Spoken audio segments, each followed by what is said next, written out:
Halo calon arsitek muda, bertemu lagi dengan saya RR Sophia Ratnahariati pada materi pembelajaran mengenai sejarah perkembangan arsitektur di Indonesia, yang pada kesempatan kali ini akan mengambil tema mengenai arsitektur prasejarah di Indonesia.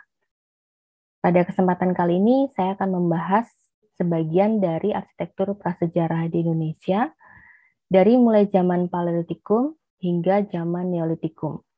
Kemudian pada kesempatan berikutnya saya akan melanjutkan untuk membahas ke materi mengenai zaman megalitikum hingga zaman perundagian atau zaman logam. Baik, langsung saja kita memasuki ke materi pembelajaran.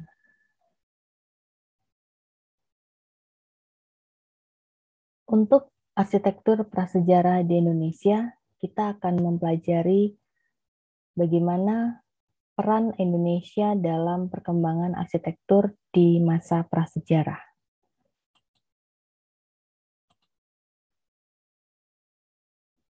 Yang pertama perlu kita ketahui lebih dahulu adalah dasar kebudayaan prasejarah. Prasejarah adalah zaman di mana catatan sejarah yang tertulis belum tersedia dan biasanya belum terdapat peninggalan tertulis. Zaman ini disebut juga sebagai zaman Nireka. Nireka sendiri berasal dari bahasa Sanskerta yang berarti tidak ada huruf.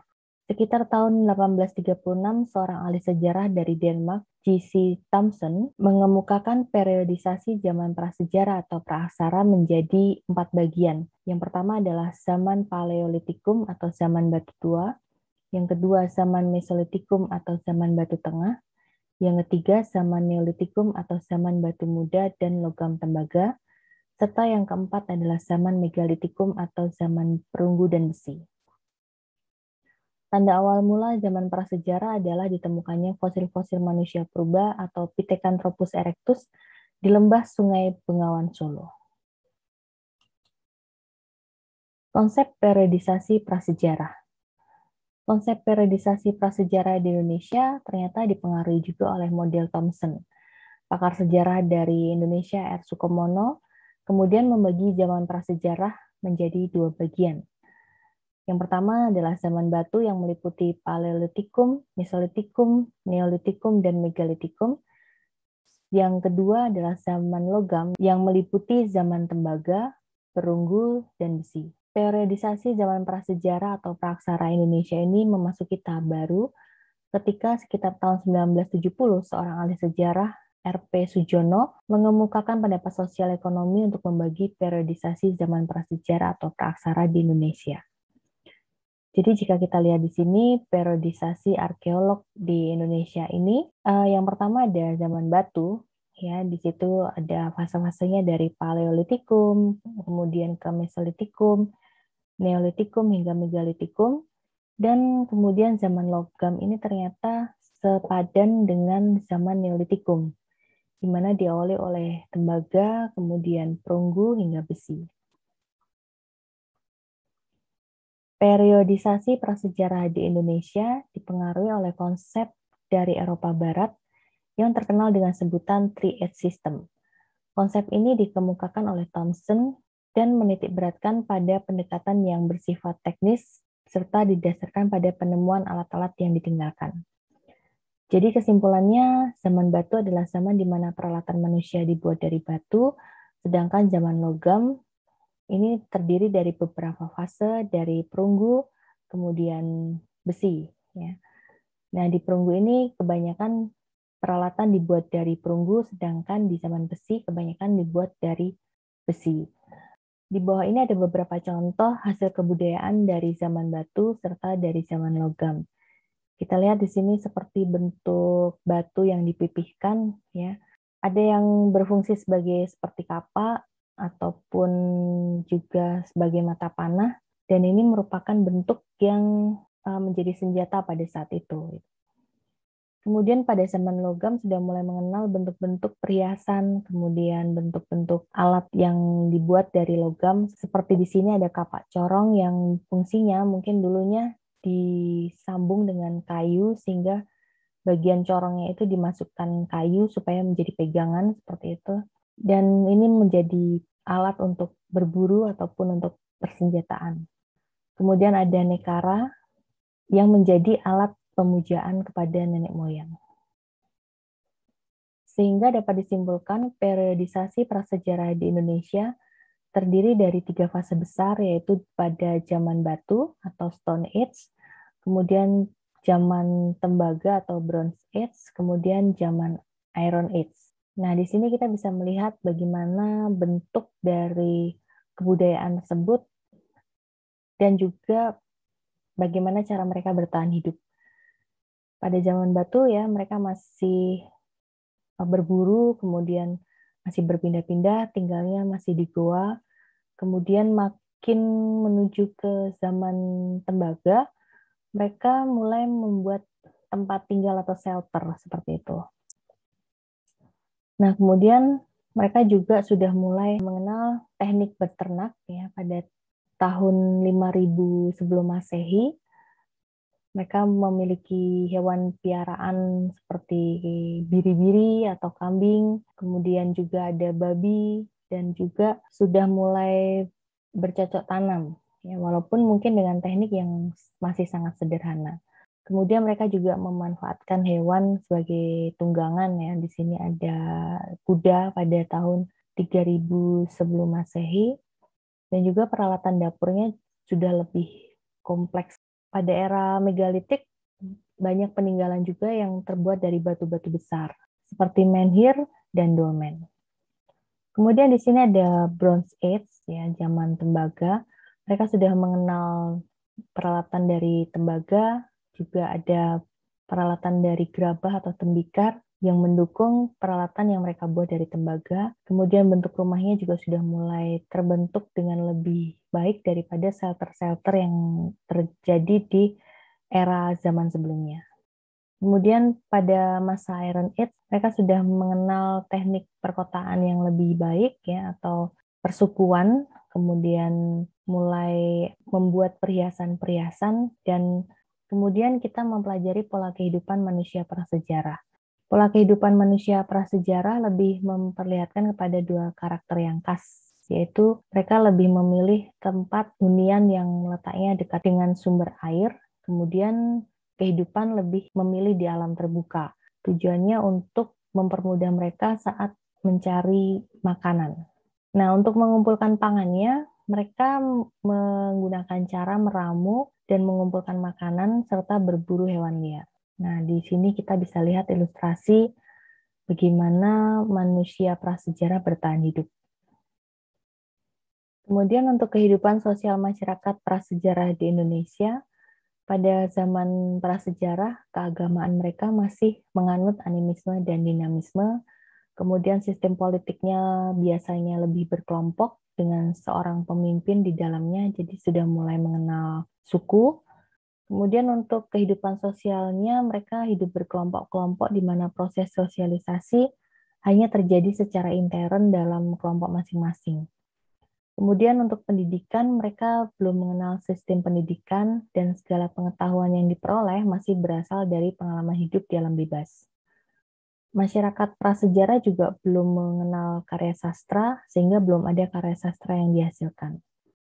Untuk arsitektur dan kesenian, masyarakat pra-aksara atau prasejarah ini telah mendirikan bangunan-bangunan yang terbuat dari batu, diantaranya seperti menhir, dolmen, sarkofagus, punden berundak, dan waruga. Kita akan memasuki zaman Paleolitikum.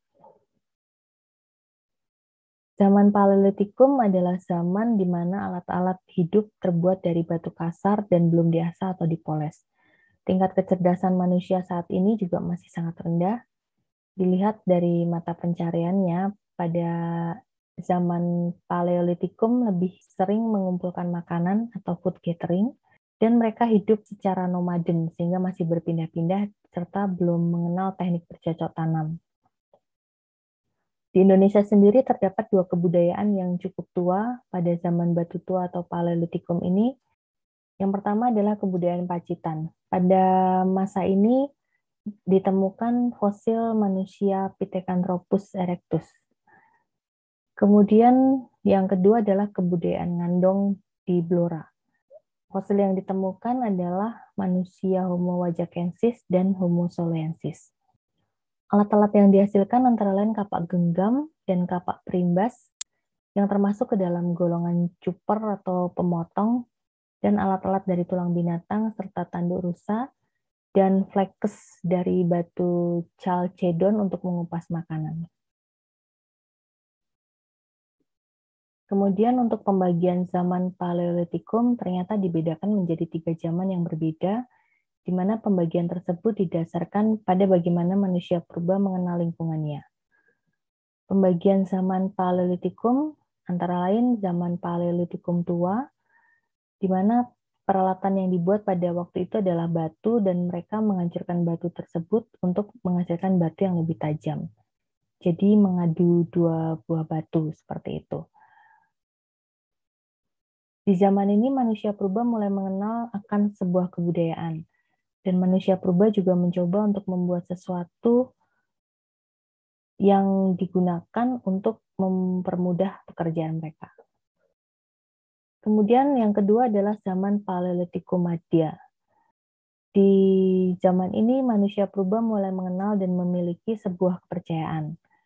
Hal ini diketahui dari ditemukannya artefak dalam situs Mousterian, di mana pada artefak tersebut terlihat adanya pemujaan kepada binatang tertentu di zaman itu. Kemudian yang ketiga adalah zaman Paleolitikum Muda. Berbeda dengan kedua zaman sebelumnya, manusia purba pada zaman ini mulai terjadi perkembangan dalam hidupnya. Hal ini terlihat dari penggunaan alat, dan alat dari batu pun sudah lebih halus karena sudah dipoles. Selain itu, mereka juga sudah mulai mengenal adanya tombak, pisau dari batu, dan panah untuk membantu pekerjaan mereka berburu, dan bahkan juga untuk menempati tempat yang baru agar semakin luas. Di awal tadi kita sudah membahas pada masa zaman Paleolitikum terdapat kebudayaan Pacitan dan kebudayaan Ngandong. Nah, sekarang kita akan bahas seperti apa kebudayaan Pacitan itu dan kenapa disebut dengan kebudayaan Pacitan. Hal ini dikarenakan kebudayaan ini dipercaya berkembang di daerah Pacitan, Jawa Timur, dan di daerah ini juga ditemukan beberapa alat dari batu. Von Koningwall, seorang peneliti yang lahir di Berlin, telah menemukan beberapa hasil teknologi bebatuan dan juga alat-alat dari batu di Sungai Baksosa dekat Punung pada tahun 1935. Alat yang ditemukan adalah kapak genggam serta alat serpih yang masih kasar. Diperkirakan alat ini adalah hasil kebudayaan manusia purba jenis Pithecanthropus ataupun keturunan-keturunannya. Diduga kebudayaan Pacitan berlangsung di akhir Pleistosen Tengah atau permulaan Pleistosen Akhir.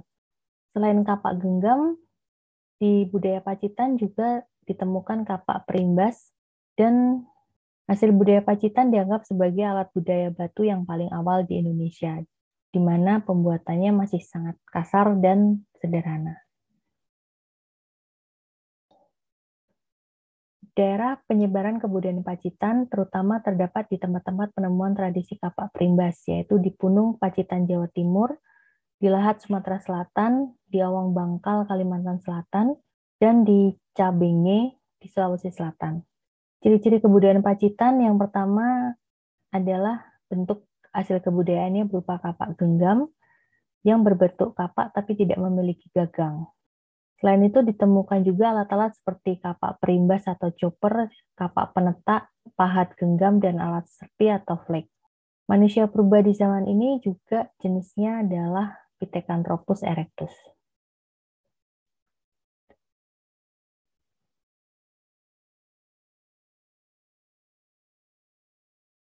Sehingga bisa kita simpulkan di kebudayaan Pacitan, Pacitan adalah tempat yang paling banyak ditemukan peninggalan hasil kebudayaan.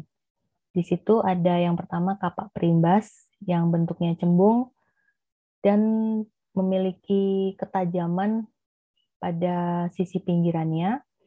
Kemudian yang kedua cuper yang bentuknya ditajamkan dan berliku-liku di tepiannya. Kemudian yang ketiga kapak genggam yang bentuknya lebih meruncing tapi tidak memiliki gagang, jadi bentuknya seperti kapak yang digenggam.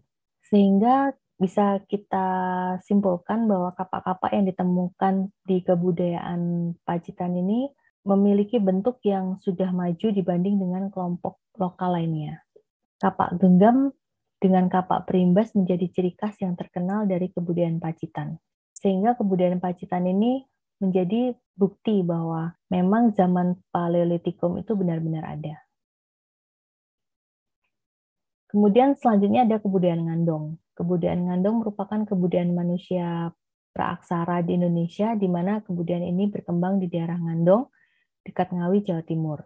Di daerah ini juga banyak ditemukan bukti sejarah peradaban manusia di zaman Paleolitikum, seperti terdapat alat-alat dari tulang, tanduk, dan batu.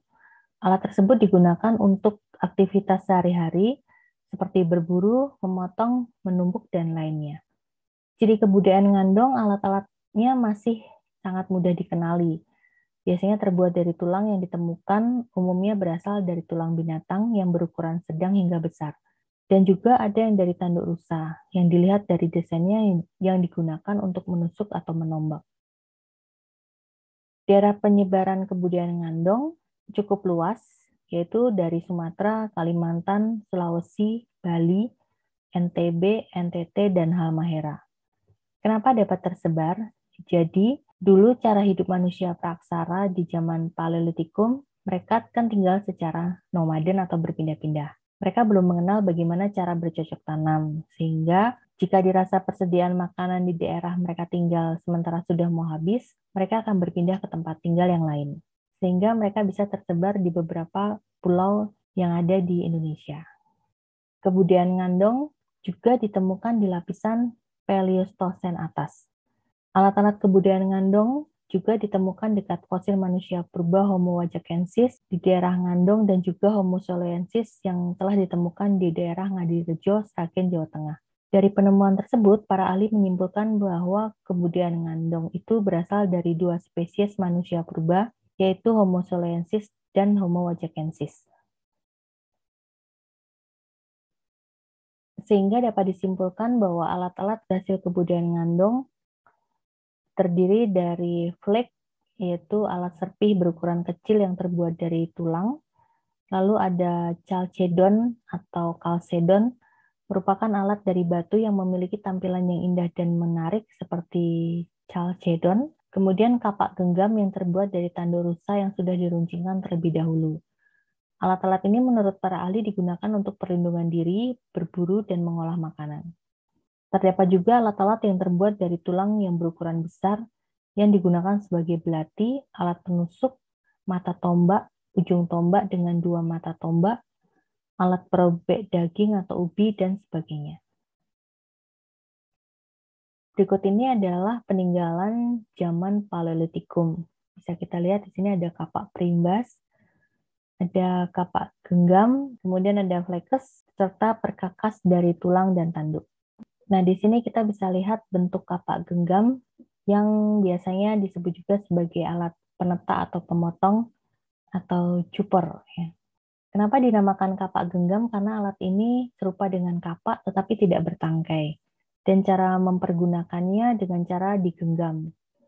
Biasanya berfungsi untuk menggali umbi, memotong, juga menguliti binatang. Kemudian ada kapak perimbas, ya bentuknya seperti ini. Alat ini ditemukan di Gombong, Jawa Tengah, Sukabumi, Jawa Barat, Lahat, Sumatera Selatan, dan Gua Cokotien di Beijing. Alat ini paling banyak ditemukan di daerah Pacitan, Jawa Tengah, sehingga oleh Raab von Konswald disebut sebagai kebudayaan Pacitan.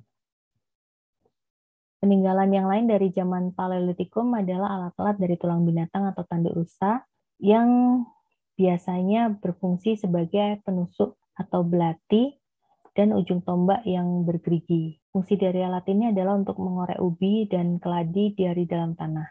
Selain itu, alat ini juga bisa untuk menangkap ikan di sungai. Bentuknya seperti itu. Kemudian ada flekes. Flekes ini adalah alat kecil yang terbuat dari batu chalcedon yang dapat digunakan untuk mengupas makanan.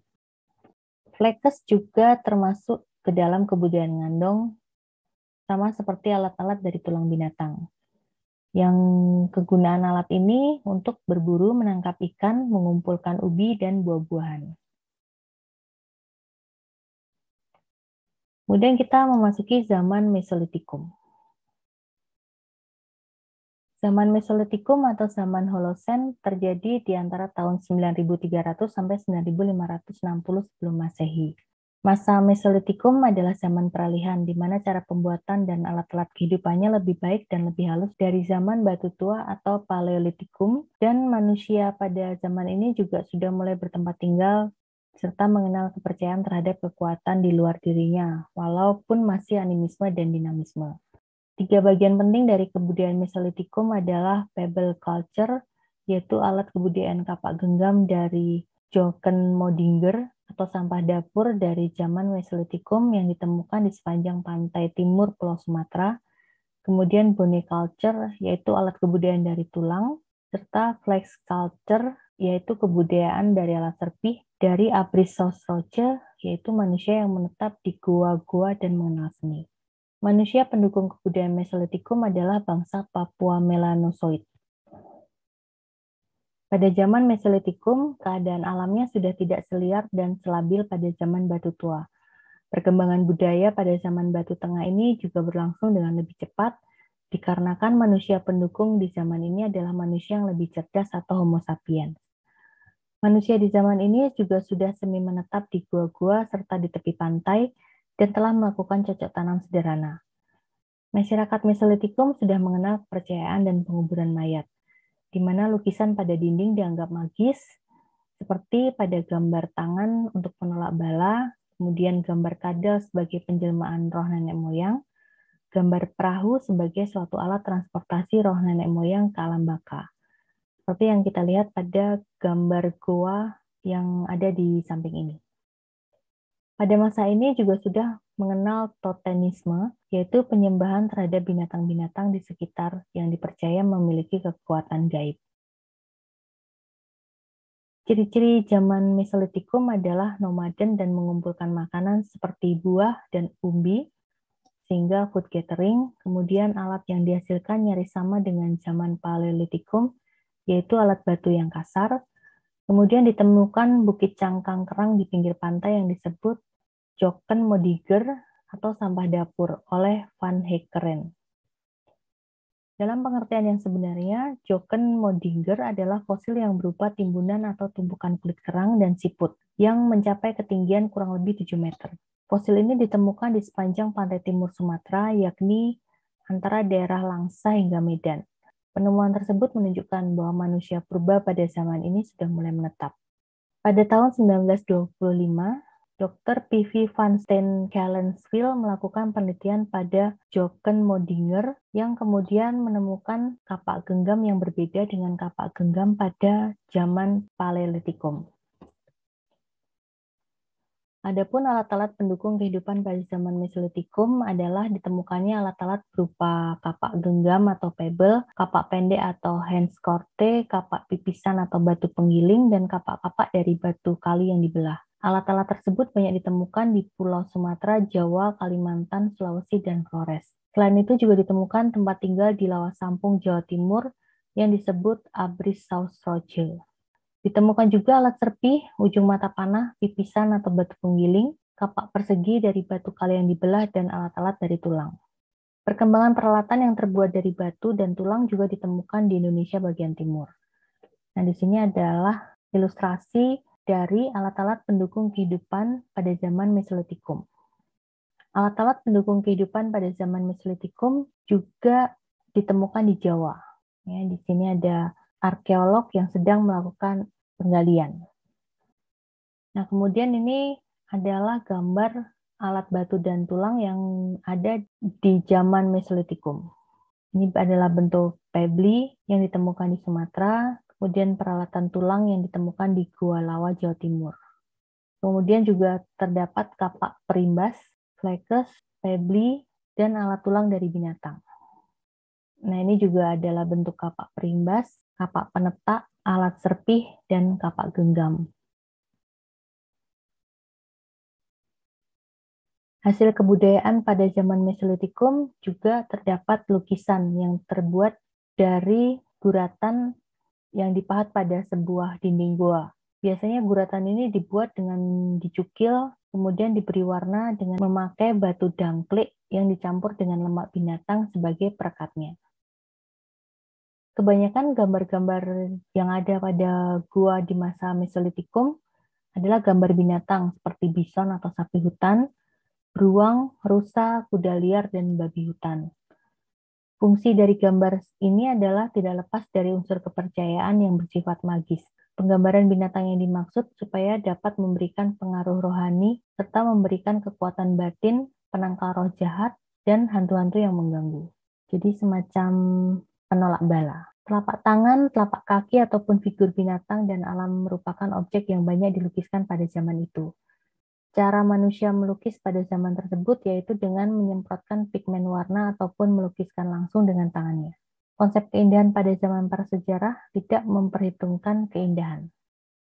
Ini juga adalah gambar lukisan di goa yang merupakan hasil kebudayaan di zaman Mesolitikum. Ini adalah lukisan dinding di Gua Tewet, Kalimantan yang berupa lukisan cap tangan yang berisi 57 simbol yang berbeda. Dan diperkirakan ini seperti media komunikasi atau bahasa isyarat pada masa tersebut. Kemudian ada lukisan gua di Papua yang berbentuk kadal, kemudian lukisan gua di Sulawesi Selatan yang berbentuk perahu, serta lukisan di Gua Raha, Pulau Mena, Sulawesi Tenggara yang berbentuk kerbau. Selain itu juga terdapat lukisan batu di Palembang, Sumatera Selatan. Batu dengan lukisan ini merupakan dinding partisi ruang kubur yang menggambarkan kepala kerbau dengan sepasang tanduk dan mata. Diperkirakan berhubungan dengan konsep pemujaan nenek moyang atau animisme yang kemungkinan untuk menyertai arwah dalam perjalanan mereka menuju dunia arwah. Kemudian juga ditemukan gua tempat tinggal di Sulawesi Selatan. Kemudian kita memasuki ke zaman Neolitikum. Zaman Neolitikum adalah zaman di mana alat-alat kehidupan manusia dibuat dari batu yang sudah dihaluskan dan diasah atau dipoles, sehingga bentuknya lebih sempurna, halus, dan lebih indah. Ciri khas dari zaman Neolitikum antara lain, manusia telah mengenal tenunan dan tembikar, kemudian sudah bertempat tinggal, telah pula mengenal bercocok tanam, serta menganut kepercayaan animisme dan dinamisme. Manusia pendukung kebudayaan zaman Neolitikum adalah Austronesia dan Austroasia. Alat-alat yang dihasilkan antara lain kapak persegi, misalnya beliung, pacul, dan torah yang banyak terdapat di Sumatera, Jawa, Bali, Nusa Tenggara, Maluku, Sulawesi, dan Kalimantan. Kemudian terdapat kapak batu atau kapak persegi berleher dari Minahasa, serta perhiasan berupa gelang dan kalung dari batu indah yang banyak ditemukan di Jawa. Selain itu, sudah ditemukan juga pakaian dari kulit kayu. Tembikar atau periuk belaga juga banyak ditemukan di daerah Sumatera, Jawa, dan Melolo, Sumba. Peralatan zaman Neolitikum, ya ini bisa kita lihat di sini ada kapak lonjong, merupakan kapak yang berbentuk lonjong dengan bagian tajaman yang runcing sedikit melebar. Bagian tajaman ini digosok dan diasah pada dua sisi sehingga menghasilkan tajaman yang simetris. Kapak ini umumnya terbuat dari batu kali yang berwarna hitam. Banyak ditemukan di wilayah Minahasa, Maluku, dan Papua. Kemudian mata panah. Mata panah ini terbuat dari batu yang diasah secara halus, biasanya bentuknya bergerigi di sisinya. Kemudian gunanya untuk berburu. Penemuan mata panah banyak terdapat di Jawa Timur serta juga di Sulawesi Selatan. Kemudian peralatan zaman Neolitikum yang lain adalah tembikar. Tembikar atau periuk ini banyak ditemukan di wilayah Sumatera dan Jawa. Alat ini juga kemungkinan digunakan untuk meletakkan berbagai hasil panen. Akan tetapi di Sumbawa banyak ditemukan periuk yang berisi tulang belulang manusia. Kemudian kapak persegi atau beliung persegi. Sesuai dengan namanya, bentuknya persegi panjang, dan alat ini banyak ditemukan di wilayah barat Indonesia. Alat ini terbuat dari batu kalkedon, di mana bagian atas atau pangkal biasanya tidak digosok. Tajaman yang digosok dan diasah hanya bagian bawah yang diasah atau digosok hingga tajam dan halus. Cara penggunaannya adalah batu tersebut diikat pada setangkai kayu sehingga menyerupai cangkul. Alat ini berguna untuk melubangi kayu dan jika yang berukuran kecil dapat digunakan untuk mengukir. Pada masa Neolitikum, masyarakatnya sudah mengenal perhiasan, yang bentuknya antara lain gelang, kalung, serta anting-anting. Perhiasan banyak ditemukan di Jawa Barat dan juga Jawa Tengah. Kemudian ada juga alat pemukul kulit kayu. Alat ini digunakan untuk dapat memukul kulit kayu yang akan digunakan sebagai bahan pakaian. Dengan adanya alat-alat tersebut, membuktikan pada zaman Neolitikum bahwa manusia praaksara juga sudah mengenal pakaian. Pada zaman Neolitikum di Indonesia, mereka juga sudah mengenal dua cara penguburan, yaitu penguburan langsung, di mana mayat dikuburkan langsung di dalam tanah atau diletakkan di dalam sebuah wadah atau peti yang kemudian dikubur dan diikuti dengan upacara. Cara peletakannya pun ada yang membujur dan terlipat atau meringkuk. Biasanya dibaringkan mengarah ke tempat roh atau arwah para leluhur, contohnya di puncak gunung. Biasanya juga ada bekal untuk perjalanan ke dunia roh, berupa anjing, unggas, ataupun manik-manik. Penguburan seperti ini banyak ditemukan di Anyer, Jawa Barat, dan di Pelawangan di Rembang, Jawa Tengah. Kemudian jenis penguburan tidak langsung, yang biasanya diterapkan pada daerah Melolo Sumba, Gilimanuk Bali, Lesung Batu Sumatera Selatan, dan Lomblen di Flores NTT. Cara penguburannya yakni awalnya mayat dikubur secara langsung di dalam tanah tanpa diikuti upacara tertentu. Setelah diperkirakan berubah menjadi kerangka, maka akan digali lagi, kemudian ditempatkan pada sarkofagus. Puncak penyelenggaraan upacara ditandai dengan pendirian bangunan batu besar yang berlanjut hingga zaman megalitikum. Demikian tadi materi pembelajaran mengenai sejarah perkembangan arsitektur di Indonesia yang mengambil tema tentang arsitektur prasejarah di Indonesia pada bagian pertama, yang membahas mengenai zaman Paleolitikum hingga zaman Neolitikum. Kita akan bertemu lagi pada bagian kedua mengenai arsitektur prasejarah di Indonesia yang akan membahas mengenai zaman Megalitikum hingga zaman Perundagian atau zaman logam. Sampai berjumpa pada bagian kedua mengenai arsitektur prasejarah di Indonesia. See you!